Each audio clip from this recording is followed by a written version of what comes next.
Вообще неспроста говорят, что для того, чтобы выздороветь, нужен хороший эмоциональный фон. Поднять настроение можно различными активностями, будь то танцы, музыка или вот, например, какие-то ярмарки краски. Сейчас посмотрим, кстати, что получилось у меня на лице. Но я думаю, что там получилось нечто симпатичное. Посмотрим. Ну, надо сказать, что я лайк ставлю. И на самом деле в детском творчестве кроется нечто таинственное. И в этой тайне заключается как раз-таки секрет выздоровления. Яркие краски, шары и веселая музыка. Сегодняшний мини-концерт – яркий пример того, как позитивные эмоции и доброе отношение к окружающим благотворно сказываются на общем самочувствии. Кстати, нездоровый образ жизни, который приводит к развитию сердечно-сосудистых заболеваний, чаще всего формируется в детском и подростковом возрасте.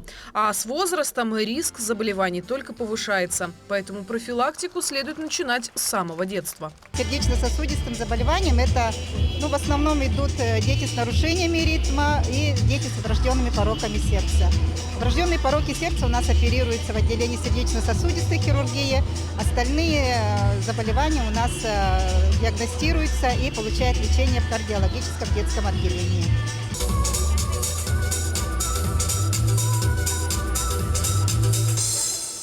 Возможность разбавить серые больничные будни появилась благодаря инициативе благотворительного фонда «Кладезь Якутии». Уже на протяжении 15 лет по велению сердца отзывчивые жители Якутска оказывают адресную помощь больным детям, сиротам и инвалидам. Ребенок тут раскрывается, ребенка родитель смотрит с другой стороны, ребенок выполняет какие-то задания такие несложные, да, видите сами.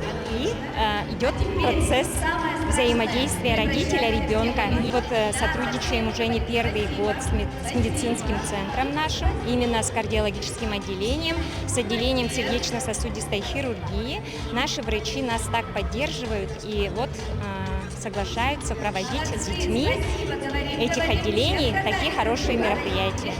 Для маленьких пациентов организовали мини-концерт, мастер-классы и многочисленные творческие занятия. Кроме того, специалисты провели консультационные беседы с родителями, где обсудили профилактику болезней сердца, подчеркнув значимость регулярных медицинских осмотров и активного образа жизни. Я узнала, что есть Всемирный день сердца. Ну и то, что вот арт-терапия, есть арт-педагогия, я тоже не знала, что такое есть. Мне кажется, очень важно, потому что дети в отделениях скучают, им скучно, и для детей это очень хороший интерактив.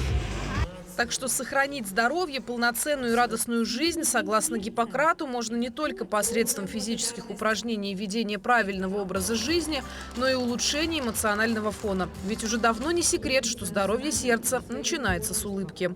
Надежда Саханская, Семен Семенов, Якутск.